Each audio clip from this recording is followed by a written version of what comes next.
tidak mau berpikir itu akan mudah tertipu. Akan mudah tertipu karena ketiadaan tafakkur di dalam hatinya tadi. Al-fikrah sirajul qalbi, pikir itu pelita hati. Fa idza dhahabat fala idha'ata lahu, bila mana hilang, tidak ada fikir, hati jadi tidak bercahaya lagi. Ya Allah biha, ya Allah biha, ya Allah biha husnul khatimah. Hikmah yang ke-263 dari Al-Hikamil Athaiyah, berkata Imam Ahmad ibnu Athaillah As-Sakandari rahimahullah, nafa'ana bi'ulumihi wa asrarih.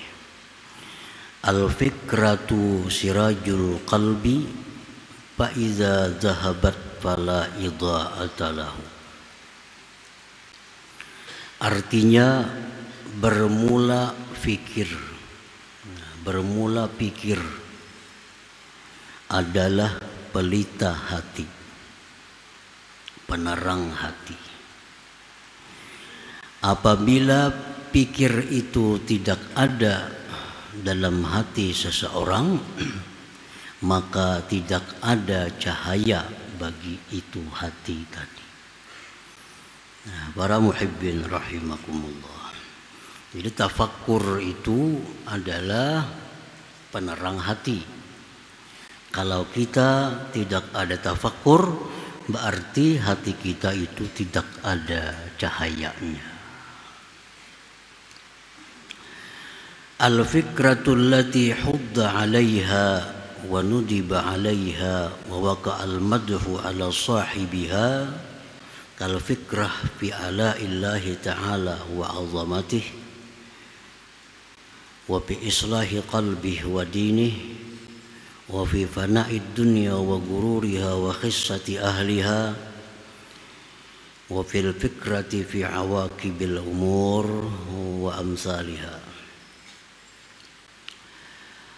Bermula pikir atau tafakkur yang dianjurkan atasnya, yang disuruh atasnya, yang jatuhlah pujian atas orangnya, yaitu seperti memikirkan ala illah ta'ala, nikmat-nikmat Allah subhanahu wa ta'ala, wa azamatih, dan kebesarannya, seperti keterangan yang telah lalu.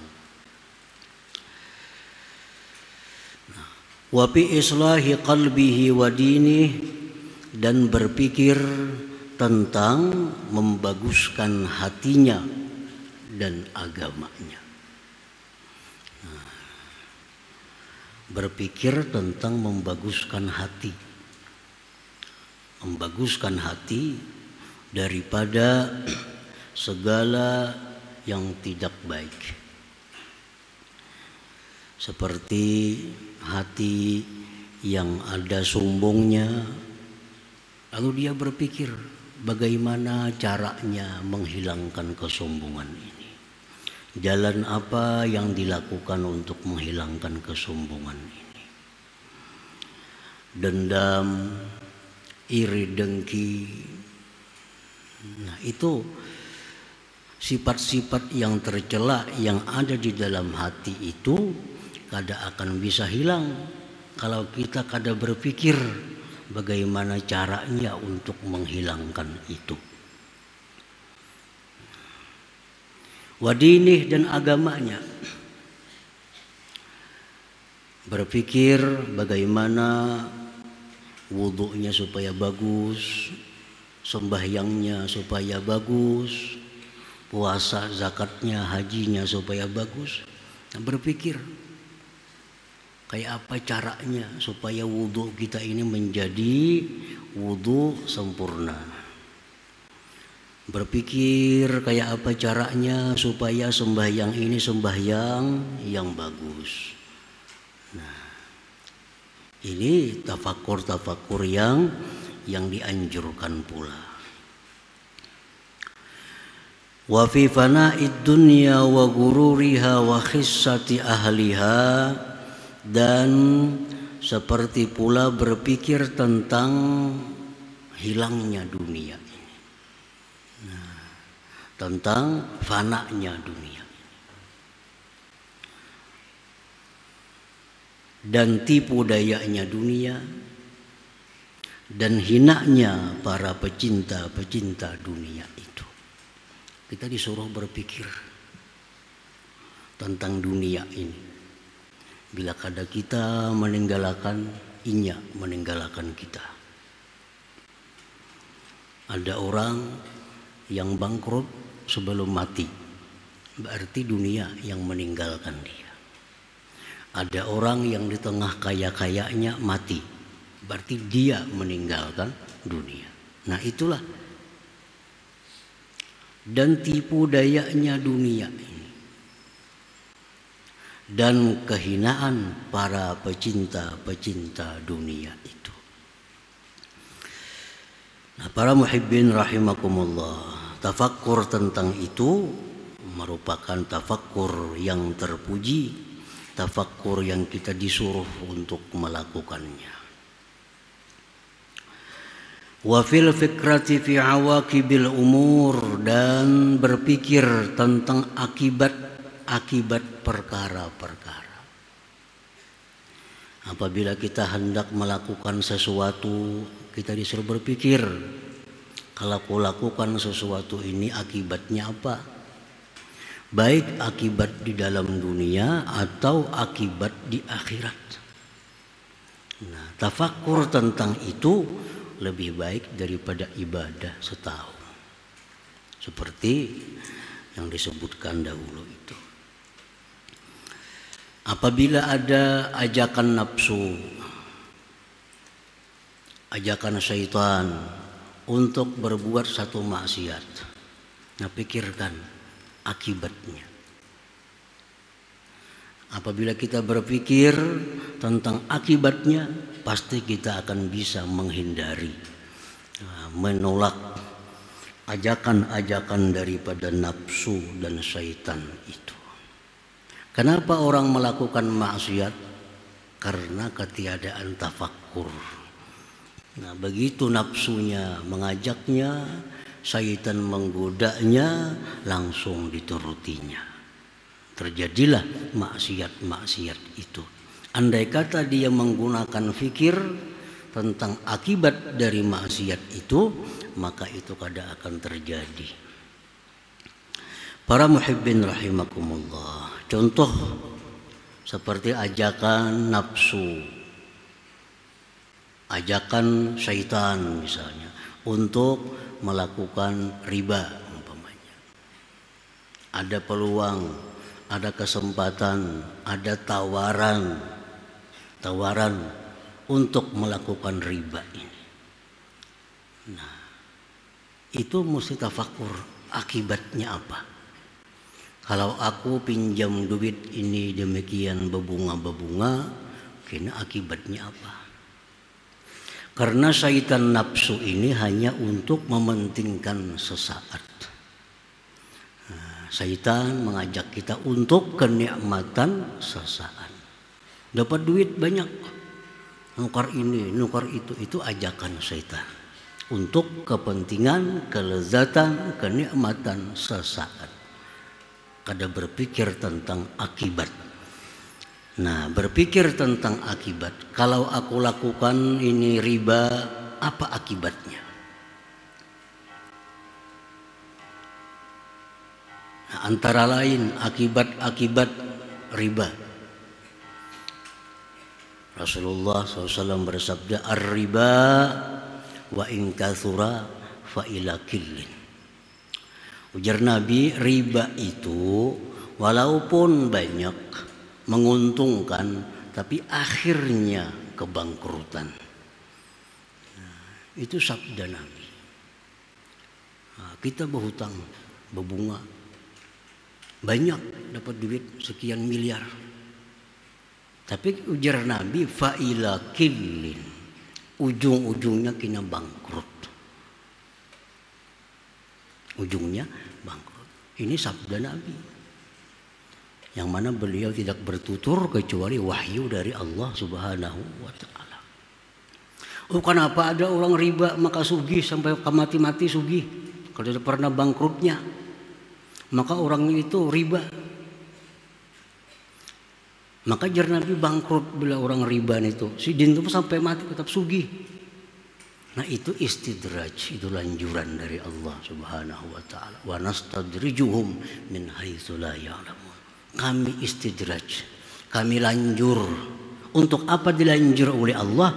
Untuk diberatkan siksanya di akhirat nantinya. Nah, untuk diberatkan siksanya. Orang-orang yang melakukan riba itu kalau dibangkrutkan oleh Allah berarti ada teguran dari Tuhan supaya insaf, supaya tobat. Nah, kalau kadada itu terus menerus sukses padahalnya riba, ini berarti istidraj. Allah kada sayang dengan orang-orang itu. Nah, itu salah satu di antara akibat daripada perbuatan riba itu. Nah, kalau tafakur demikian, insya Allah kada akan terlaksana riba itu. Ini Nabi yang mengatakan, bukan kakawanan, bukan habar bin habar. Jar Nabi bila orang melakukan riba itu ujung-ujungnya bangkrut. Ujung-ujungnya bangkrut. Nah, apalagi akibatnya la'anallahu riba. Jar Nabi Allah melaknat riba itu. Riba dilaknat. Kalau aku melakukan riba ini berarti aku dilaknatlah oleh Tuhan. Mun aku dilaknat oleh Tuhan, buat apa aku sembahyang? Buat apa aku puasa? Kalau aku jadi orang yang dilaknatnya. Nah, tafakur, kalau ada ajakan, tawaran, kadang-kadang ditawari orang, kita berusaha mulai maju, datang tawaran supaya lebih maju lagi, dihutangi dengan cara bunga berbunga. Nah, tafakur itu, pikirkan itu. Bahkan Allah berfirman, yamhaqullahu riba. Allah akan menghanguskan, memusnahkan riba. Nah, ini lebih jelas lagi daripada sabda Rasulullah Sallallahu Alaihi Wasallam. Langsung Al-Quran mengatakan demikian. Bahkan dalam ayat yang lain Allah menyatakan kalau kalian tidak berhenti daripada riba berarti kalian berperang dengan Allah dan Rasulnya. Berperang dengan Allah dan Rasul. Itu ujar para ulama menafsirkan itu, berperang dengan Allah dan Rasul itu satu isyarah petunjuk bahwa orang ini matinya kada membawa iman. Na'udzubillah min dzalik. Nah, kalau tafakur itu kada akan ada riba pada kita. Nah, kita langsung tergoda. Susah sedikit, sakit sedikit, macet sedikit, ada peluang riba. Nah, ada berpikir. Padahal kesusahan ini hanya kesusahan duniawi. Kalau riba itu dunia akhirat sakitnya. Nah, tafakur di situ. Nah, para muhibbin rahimakumullah. Ada lagi ajakan syaitan, ajakan nafsu untuk mengambil hak orang lain. Mengambil hak orang lain. Seperti korupsi contohnya. Ini mengambil hak orang lain. Ada godaan, ada ajakan dari syaitan. Ini kesempatan. Nah, kalau tafakur apa akibatnya itu kezaliman mengambil hak orang lain, kada akan terjadi perbuatan-perbuatan mengambil hak orang lain itu. Kenapa terjadi? Karena kada ada tafakur itu. Ini hak orang lain. Mengurangi takaran, timbangan. Kenapa terjadi? Karena kada ada tafakurnya. Kalau tafakur betapa beratnya mengembalikan takaran yang kurang, timbangan yang kurang, ukuran yang kurang di akhirat, kada akan kita melakukan itu. Apa akibatnya kalau kita mengambil hak orang lain? Pertama, fuqdanu mahabbatillah. Kita kehilangan cinta Allah. Nah, dulunya kita dicintai oleh Allah, tapi karena kita hari ini mengambil hak orang lain, kita kehilangan cinta Allah itu. Nah, kalau kehilangan cinta Allah, akibatnya apa? Akibatnya amal ibadah kita kada dihiraukan oleh Allah. Kada dihiraukan Tuhan, kecuali tobat. Kita berbakti kepada Allah, kita mengabdi, tapi kita sudah kehilangan cinta Allah. Kehilangan cinta Allah. At-tardu min rahmatillah, kita dijauhkan dari rahmat Allah kalau kita mengambil hak orang lain. Dijauhkan dari hak Allah, dari rahmatnya Allah. Az-zullu fid dunya, terhina di dalam dunia. Mungkin sekarang belum terhina karena masih berkuasa, masih kaya raya. Tapi kayaknya sudah hampir berkuasa. Nah, keluaran penyakit-penyakit yang 5 tahun telah lalu, 10 tahun telah lalu, sudah tua, mestinya menikmati masa-masa tua dalam penjara. Kenapa terjadi ini? Karena kada ada tafakkurnya. Waktu itu kada tafakkur. Takanya tafakkur, wah ini akibatnya. Nah, para muhibbin rahimakumullah, naz'ul barakah, dicabut Tuhan barakah.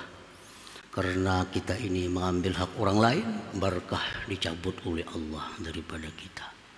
Maka bila barakah ini dicabut dari Allah, daripada kita, misal umur kita dicabut Allah berkah, maka umur kita selalu hendak maksiat kepada Allah. Nah, duit kita, duit yang dicabut barakahnya, duit ini akan mengajak kepada maksiat saja. Kendaraan kita yang dicabut Tuhan barakahnya, selalu hendak jalan ke maksiat. Nah, jadi orang yang mengambil hak orang lain itu adalah menyebabkan kehilangan barakah, bukan hanya dirinya, wa fi auladihi wa azwaji, dan anak istrinya pun hilang barakah. Anak yang dulunya bagus, dulunya saleh, berkah tuh ngarannya. Nah, begitu kita mengambil hak orang lain, kita menzalim orang, anak ini pun jadi anak yang kehilangan barakah. Akhirnya anak ini pun jadi orang yang ahli maksiat kepada Allah. Nah, itu akibat-akibat dari perkara yang kita disuruh memikirkan akibat itu. Para muhibbin rahimakumullah, Rasulullah bersabda dalam doa beliau, Allahumma ahsin akibatana fil umur kulliha. Ya Allah, baguskanlah akibat kami pada segala perkara. Karena akibat ini, yang penting akibat. Pemulaan itu kada penting. Orang belum balari, pemulaan palajunya, atau jalan siup. Itu akibatnya kada bagus. Nang perlahan, tapi akibatnya baik, juaranya. Nah, itu doa Nabi, Allahumma ahsin akibatana. Akibat kami, jadikanlah akibat yang bagus. Fil umur kulliha, pada seluruh perkara. Dagang kita dagang yang berakibat bagus, menuntut ilmu kita menuntut ilmu yang berakibat bagus. Nah, semua Nabi minta kepada Allah, ahsin akibatana. Para muhibbin rahimakumullah. Jadi tafakkur yang kita disuruh dengannya antara lain adalah tafakkur tentang awaqibil umur, akibatnya. Ini mau aku makan ini nih, naik darah nih. Udah berani makan kita, sudah tahu. Padahal dokter aja medahkan. Kada ada Nabi, kada ada Allah Ta'ala. Bila kita makan daging, jar dokter, hati-hati stroke. Nah, datang daging suruhnya orang berpikir, mau aku makan ini, jar dokter stroke, bakal ada usaha. Ada kahin talo na lain aja. Karena berpikir, jangan kada berpikir, penting nyaman. Kalau tahu akibatnya kayak apa, nah kayaknya iya itu. Nah itu gunanya fikir.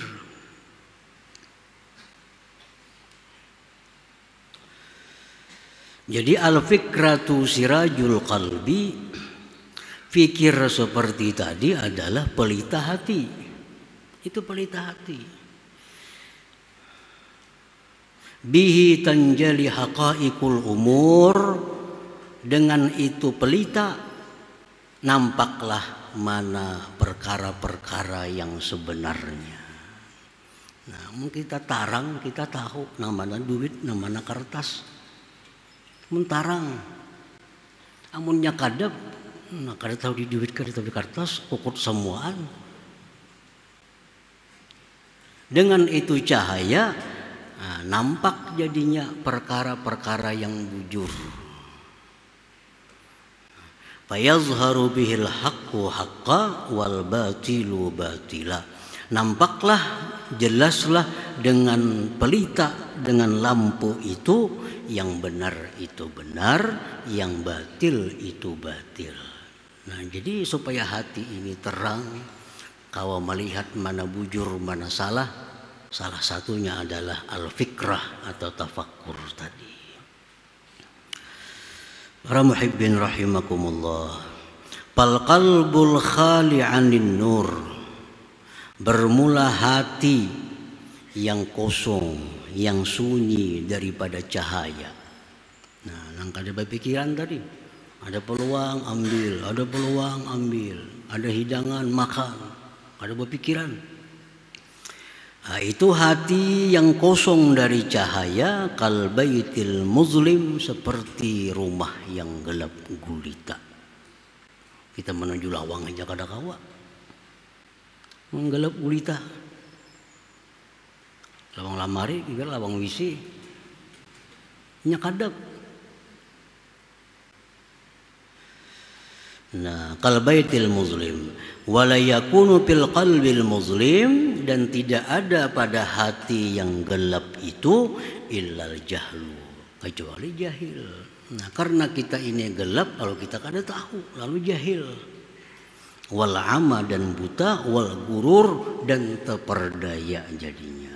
Dikira kertas itu duitnya kadap, sekalinya kertas suara, sekali katarang. Nah, wal gurur, terperdaya. Jadi artinya orang yang tidak tafakur, tidak mau berpikir, itu akan mudah tertipu.